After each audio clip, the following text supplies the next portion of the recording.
ready?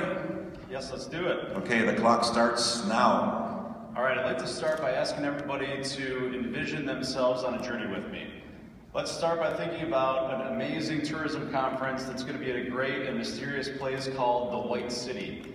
So you show up at the White City only to find that it truly is white, buried in 2 feet of snow, traffic backed up in every direction, sidewalks that are barely passable without boots, and that dreaded surge price on Uber that's killing all of us right now.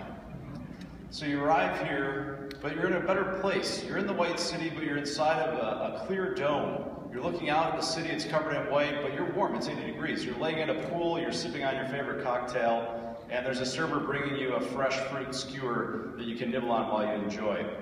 Now this might sound too good to be true, but it is a dream that's quickly becoming a reality, and that reality is called Breakwater.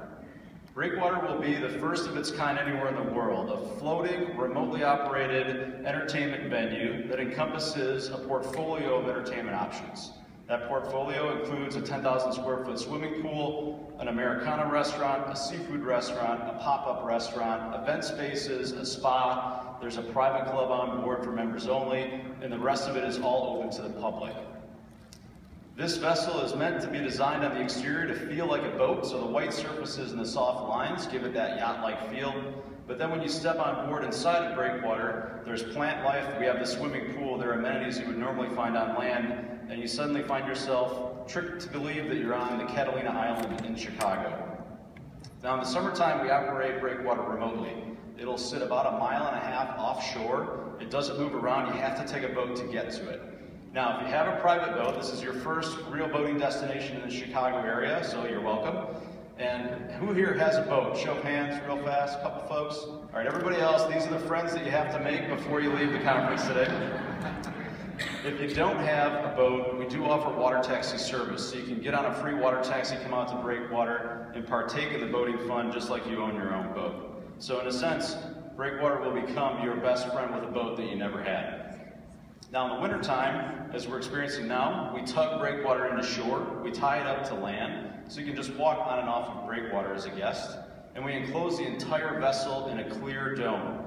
It sounds crazy, but at the Minneapolis Vikings Stadium that they're constructing right now in Minnesota, they're using a polymer called ETFE. We'll use the same polymer for our dome as well. It allows UV light to come through, so you'll be able to lay out at our pool, it'll be 80 degrees, you can enjoy great food and beverage all while working on your suntan when it's 10 degrees but sunny in Chicago throughout the winter. So this, for the tourism industry based here in Illinois and around Chicago, will prevent all of the folks from jumping on a plane and flying to Miami or Mexico, or from driving up to the dreaded Wisconsin Dells just across our northern border. So let's keep those folks, those tourists, those guests coming to Chicago, not leaving our great state. We're all here today to celebrate tourism in the great state of Illinois and around the city of Chicago, and to identify ways that we can increase attraction in Chicago and in Illinois to continue to bring more and more folks here from across the world. You can probably imagine the draw that an attraction like Breakwater will have, being a one-of-a-kind in the great city of Chicago, on Lake Michigan, as part of the state of Illinois. In closing, I just wanted to kind of explain our story quickly. I'm a Harvard MBA. I grew up in the Chicago area. Breakwater, with my team and I, it's been a full-time passion of ours for 3 years now. Something that we've put a lot of sweat, blood, and tears into, and eaten more peanut butter and jelly sandwiches than I care to admit as an entrepreneur. And for a while I also had to work at a bar, so I was definitely the most overqualified bartender in the city of Chicago. But it was inspired by a quote from Daniel Burnham. Many of you probably have heard of him. He was the one that wrote the plan to rebuild the city of Chicago in 1907 after the Great Fire in 1871. And in that plan there's a quote that says, "Let's bring the lake to the people." And with Breakwater, we believe that we are bringing access to the lake to all people here in Chicago and abroad. And with your help today and your votes, we can help to complete not only Burnham's plan, but deliver another iconic attraction to the great state of Illinois. Thank you. Thank you, Breakwater. Now it's time for the Sharks to give their critiques.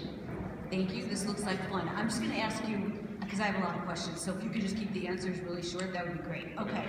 Does this exist right now? It does not. It's in design phase. We've closed an initial round of capital. We're working on another. Do you have an estimate for how much it's going to cost to build? $23 million is the total project. $20 million of that is to build. Okay, so that will help a little. Okay. Do you have approvals? Do you have approvals from the city to have something like this exist? We can't apply for actual permits until we have the vessel, but we do have the thumbs up that we need to continue moving forward confidently and raising our capital. How many people, how do you control the number of people that are on it at any given time?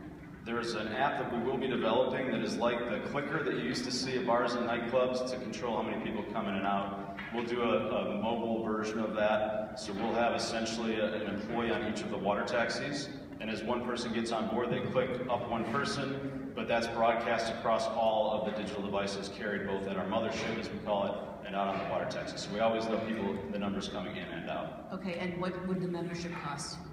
There's only a small part that's for members. The majority of the space is for the public, and we estimate that on average it'll be about $20 per person to get out to Breakwater, which includes your water taxi ride there and back.